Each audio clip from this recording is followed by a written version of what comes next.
Hello दोस्तों, आज की मेरी स्टोरी है छलावा।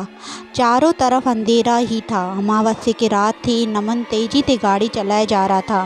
रोमा उसे बोल रही थी कि पहुंच जाएंगे, इतनी जल्दी क्या है। नमन ने कहा, अभी कुछ नहीं बताऊंगा, घर चलो फिर इस रास्ते की कहानी बताऊंगा। लेकिन रोमा जिद पकड़ ली, मुझे जानना है क्या है इस रास्ते का सच। नमन ने रोमा को कहा कि बस इतना जान लो, इस रास्ते में जो दिखता है वो सच नहीं है, एक छलावा है। इसलिए हमें ध्यान देना है कि कोई इतना भी ज़रूरतमंद क्यों ना हो, हम कार से नहीं उतरेंगे।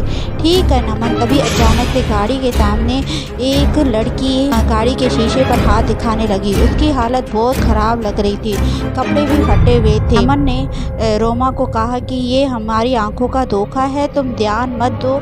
रोमा गुस्सा करती है, बोलती है, वो लड़की मुसीबत है, तुम उसकी हेल्प नहीं कर सकते हो। मैं सही बात बोल रहा हूँ, ये लड़की हमारी आंखों का धोखा है। नमन बोलता है, तुम बात को समझो, हम अगर गाड़ी से उतर गए तो हमारी जान खतरे में आ सकती है।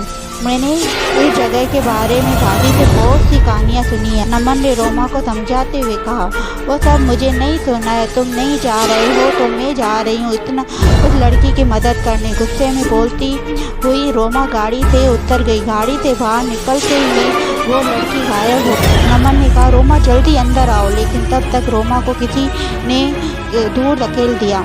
आगे देखा तो वह लड़की हंस रही। रोमा उठ नहीं पा रही थी, इधर नमन गाड़ी से निकल नहीं पा रहा। उसे लग रहा था कि गाड़ी को कोई जोर से दबोच रहा। नमन का दिमाग आया था कि जब भी क्या करे, रोमा रोके हादसा होगा।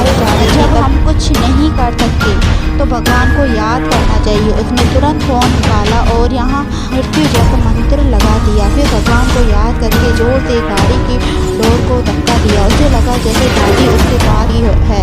वो जल्दी से बाहर निकला और रोमा के पास जाने लगा। जैसे जैसे वो रोमा के पास जाता, रोमा दूर होती जा रही थी। अभी रोमा को लगा किसी ने उसके कानों में कहा है, अब मंगलसूत्र को प्रणाम करो और हनुमान चालीसा का जाप करते रहो। रोमा ने वैसा ही किया और वो धीरे धीरे नमन के पास आगे जा रही थी। दोनों एक दूसरे के पास पहुंचे। रोमा रोते हुए नमन से माफ़ी मांगी और नमन से कहा, अब जल्दी से चलो यहाँ से। दोनों गाड़ी में बैठकर भगवान को याद करते करते दोनों उस हाईवे से बाहर निकल गए। और नमन ने पीछे देखा तो दादी खड़ी मुस्कुरा रही थी। दोस्तों, मेरी स्टोरी को लाइक और सब्सक्राइब करें।